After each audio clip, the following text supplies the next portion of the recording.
Today on Keep Shooting Monday, the perfect analogy.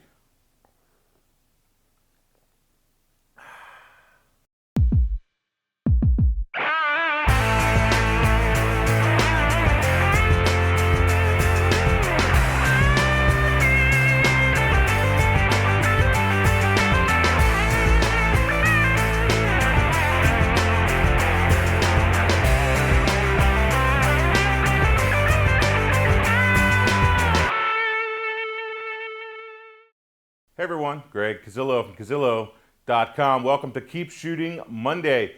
Today we are going over a gazillion questions about color space, what camera or lens to buy, as well as out of focus images and what you can do about it. First, our photography news. The blue sky photo assignment photos need to be posted up to the forum by this Friday at 5 p.m. and you are allowed a black and white photo if you would like. Someone mentioned that, wait a minute, that sky's not blue, it's black in one of my photos that I had posted. So yeah, that's okay. They start out as blue in your original image, then you transfer to black and white, and it's pretty obvious. So yeah, make it. You can go either way. That's cool. If you do have a photo question, what camera, any of those things, please do not email me with that. And I just need to reinforce this. Please use the forum, use social media, comment on YouTube, and I'll do my best to get through to you through one of those forums. I just have way too many questions coming in through email lately, and I'm falling behind, so do me a favor, post over there. Even with this message that I have posted above my contact form, I'm still getting numerous emails every day, so please use those other sources to ask me a question. Other photography news this week: Canon announced the T5i and the SL1. Both of them are 18 megapixel APS-C sensors with 3-inch touchscreen LCDs, ISO 100 to 12,800, full HD 1080 video with continuous AF, which is pretty cool. Then the T5i has a 5 frame per second continuous, the SL1 has 4 frames per second, and then they both have a 9-point cross-type AF system. The SL1 is only 0.8 pounds, which is pretty cool. But from what I have read and some reviews that are out there already, like on DP Review and some other people that know Canon's a little bit better, they say that the two of these cameras are just like the T4, so that basically they're saying don't waste your money on the T5 because it's $75 or $100 more, or the SL1, and that the SL1 is just a reboxed T5i. Just in a little bit smaller package and a couple less frames per second without the little flippy thing that you can flip out the screen, I think. So yeah, just stick with the T4i from what I can tell, unless there's something you really need in a new one. But the specs look very, very alike, and you can tell that they weren't very amazing, especially since Canon did not put out a very long press release about them. So yeah, take a look at what you're going to purchase, but I probably recommend the T4i at this point in time. A couple other things that I found on the web this week. SLR Lounge posted a really great video on using your histogram in Adobe Lightroom. It is amazing the stuff that you can do in there, and I actually forgot about some of the stuff that you can do when I was watching this. So head over there, take a look at that video, and refresh your memory on how to use your histogram inside of Lightroom. Here is the link. Last thing I wanted to mention, Petapixel put up an amazing article about photographer Roger Sieber's account of the Sandy Hook shooting a couple of months ago. He has some really awesome journalistic photographs, an account of the day, and so head over there to Petapixel, take a look at that, let them know, comment on there what you think, and I thought it was really, really amazing, and he talked about the emotion and what he was feeling and his emotions of the day.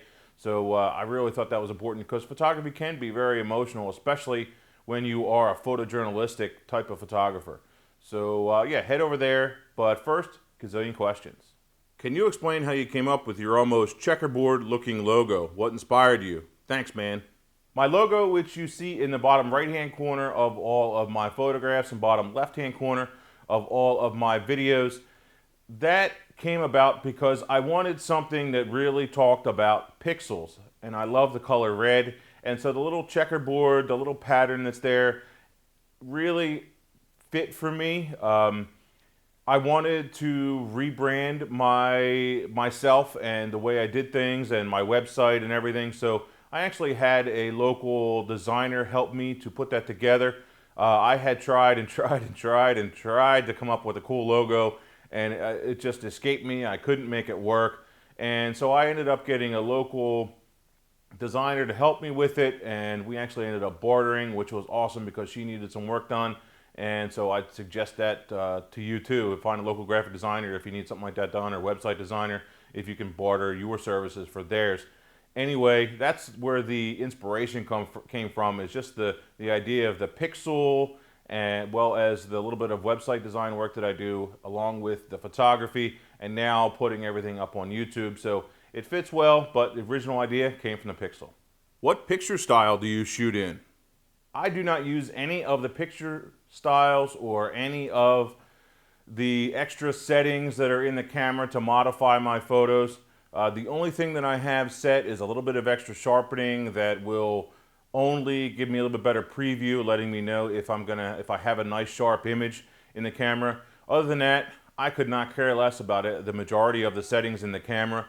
I actually would refer you over to this video, which tells you the major things that you need to know about your camera, like how to set your ISO and your shutter speed and autofocus, things like that. These are the things that you really need to know about your camera, and don't worry about the rest. I shoot RAW, so I'm going to take all of the data that's in that RAW file, and then I'm going to just use what I need out of it and not try and edit on this tiny little 3-inch screen on the back of my camera. I'd much rather use my nice big 24-inch monitor that I have in the studio to edit my photos so that I can see real color. Oh yeah, and it's color calibrated, so that makes a difference too. What's the point in using a large color space if pro printing services require sRGB format? That's where this cup of water comes in. Say this is a JPEG file, or this is the file that you're sending over to your printer, okay? It starts out and it's a really full to the brim cup of water, or cup of anything, cup of coffee, whatever you want to call it, when you start out and when you're shooting the picture. Then you bring it into Lightroom or you bring it into Photoshop and you do some editing. But the more editing you do, the more data you lose. You keep on losing more and more data because everything you do to it is destructive. Now you only have about 3/4 of a cup and it's not completely full. So by using that big RAW file, that's going to be huge. We have a lot of water. We're going to make believe that this is full. We can pour as much water. There actually was some water in there. Whoops. We're going to make believe that this is full. This is our RAW file, and this is a RAW file in a ProPhoto color space. Okay, we have this huge container where we can always refill our tiny little JPEG container with as much water as we need, with as much data as we need, in order to send it over to the printer, in order to publish it to the web. So we start out with a lot, but we always end up with a little. So if you need more information on your workflow from Lightroom to Photoshop when using the ProPhoto color space, take a look at this video, and it uses the same kind of analogy, and hopefully it'll explain it well. And if you have any more questions, of course, post them here on YouTube. I am getting out of focus shots when using automatic program mode on my D7000.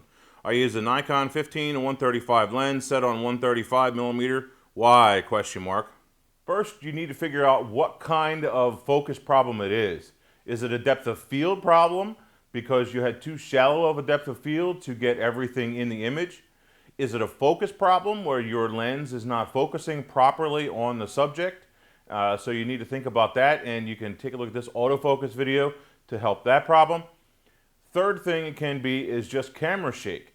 If you did not have a fast enough shutter speed to either capture the image that you were trying to shoot and capture as a, what's the word I'm looking for, stop action, or did your camera, say your shutter speed down at like a 30th or a 60th of a second when you're using that longer lens?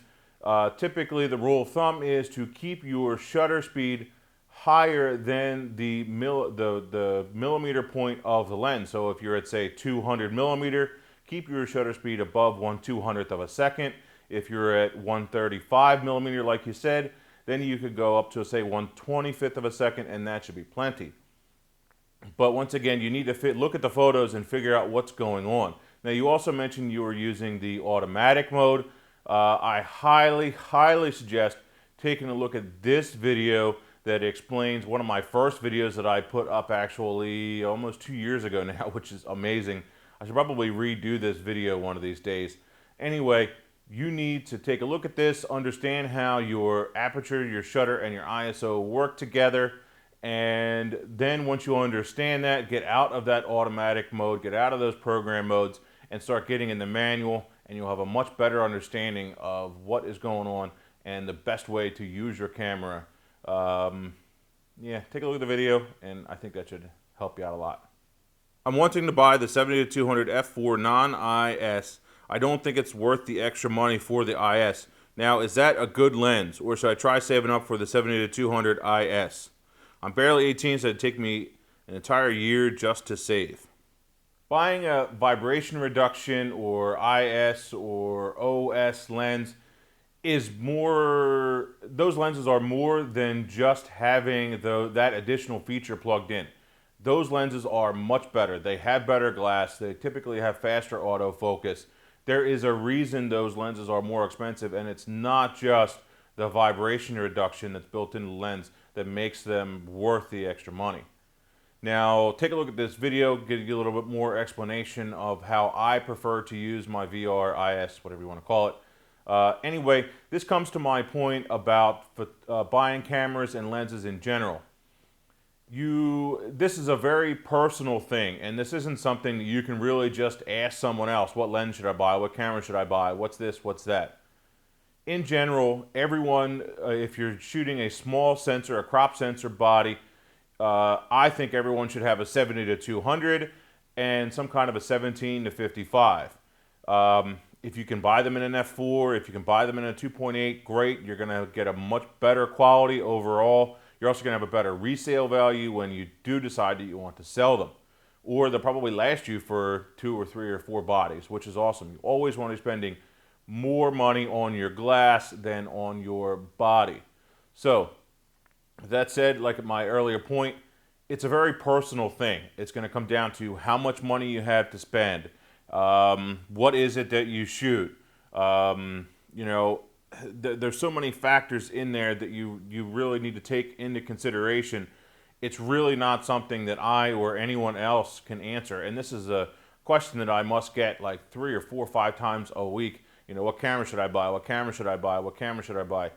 So it's a personal question. All I can really say is figure out what your top budget is. Figure out what lenses you have. Do your best to replace those lenses that are variable aperture lenses. And then with the leftover money, take a look at either used cameras if they're in good condition, or brand new cameras if you prefer to go that route so that you have the warranty. And you know, then make your decision and stick with it. Most of the newer cameras, they're going to be really good, especially from like the D7100 or I think it's Canon 6D up. They're all great cameras. You're going to be fine with them. You're really not going to outgrow them too quickly. And again, the major thing you need to spend money on is your glass. This week I thought I would talk about surge protection when it comes to your laptop and your other equipment. I actually have 2 different ones that I carry around in different bags. This one is just a plain one, just a single outlet. It's actually so old that I probably should replace it, but it still has the little plugs for your telephone to hook them up to your, a telephone line. It's been around for a while. I should probably throw it out, but as far as I can tell, it still works, and it has saved me a couple times. But the one that I really wanted to talk about today was this Philips one. It cost me $15. I bought it at Walmart, but you can also get it here on Amazon. It has 3 outlets, one there, 1 on each side, which is cool. But it also has the USB connectors if you need to charge your smartphone, if you need to charge your tablet. I know it works for my iPad. I've used it in my iPhone. And the other cool thing is that the plugs here in the back, they fold up and pull out, which is really cool. And so it makes it a little bit more compact. Inexpensive. I carry it around all the time. If you have an outlet with just 2 plugs there, you could actually end up with 3. And by the way, something else I thought I would mention is that when I'm out on a shoot and I'm using my strobes, I always try to put my strobes on a separate circuit, or at the very least a separate outlet, and then plug my my laptop and my camera into a completely separate outlet. I never put them on the same power strip unless I absolutely have to. I'm just kind of anal about that. I have seen strobes pop and blow up. I have seen computers go because of that strobe blowing up. And that's the last thing you want to do, is have one thing go and also take out your laptop, which could ruin the entire shoot or your months and months of shooting in general. Really put a hurting on your business and your photography. So yeah, just invest in a surge protector. Again, this was only like 15 bucks. I actually put my name on mine just so that I have it. It's always in my bag with my laptop, in my shapeshifter bag, which is actually right there out of the camera, right over there. Anyway, little Phillips surge protector. It's like $100,000 in connected equipment. I forget what the Joule rating was. It was like 600 or 700 or something like that, which is pretty good. But nice to be able to carry around, plug in your laptop, charge your other stuff, and it works good. So pick one of those up for yourself. I don't think there's anything else I wanted to talk about today. So get your photo posted up to the forum for your photo assignment. And I think that's it. Greg Cazillo, Cazillo.com. Thanks, guys. Keep shooting. See you.